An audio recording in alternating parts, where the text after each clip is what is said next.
अपना विजय दिवस 9 मई को प्रत्येक वर्ष मनाता है। तो इस बार भी 9 मई को मनाया जा रहा है। 80वां वर्षगांठ है, 80वीं वर्षगांठ है यह। जर्मनी पर दूसरे विश्व युद्ध के समय, सेकेंड वर्ल्ड वॉर के समय जर्मनी पर सोवियत संघ की जीत का यह वर्षगांठ मनाया जाता है, विजय दिवस मनाया जाता है, जिसका विक्ट्री डे कहा जाता है रूस में।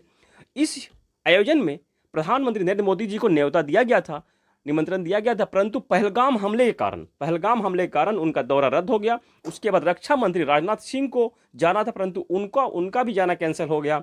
अब आयोजन, ये उम्मीद की जा रही है कि रक्षा राज्य मंत्री संजय सेठ जाएंगे 9 मई को इस परेड में शामिल होने के लिए।